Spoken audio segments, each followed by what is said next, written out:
Crissant sur ses rails, le tram transbahute son lot d'inconnus tout juste sortis du travail.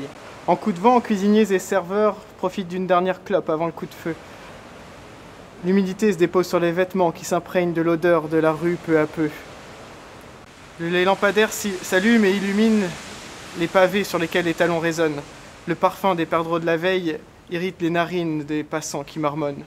Pour ces derniers, ce sera Xanax, surgelé, canapé et télé, pendant que les autres se déguisent, dansent et s'alcoolisent pour s'affranchir du fardeau de la bienséance. La nuit des morts vivants, sous un plafond nuageux, étrange et inquiétant, teinté d'orange par les éclairages urbains, zébré d'éclairs, l'orage n'est pas loin. Mon regard s'attarde sur les lueurs blafardes des néons, champ de bataille devenant cimetière, car la nuit a ses propres papillons, qui attaquent les lumières en vain. Et en 20 centièmes de seconde me vient l'envie de rappeler cette fille, et l'idée qu'elle réponde est une onde qui réveille mes pupilles. Alors je me lance. Ça te dirait qu'on parte en vrille pour se rendre à l'évidence, de courir à notre perte, de tracer jusqu'à ce que la radio grésille, se poser au milieu de nulle part, puis après, on avise.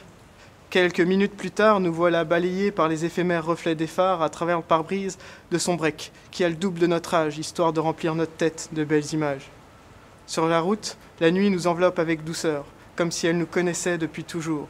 Après tout, c'est une grande sœur que nous avons côtoyée avant de voir le jour. Partis sur un coup de tête à la quête d'un endroit paisible, nous avons trouvé la clé du champ des possibles. Une échappée salutaire pour ressentir l'ivresse du silence sous l'immensité des cieux. Une insomnie volontaire à embrasser cette nuit avec la tendresse d'un câlin d'adieu.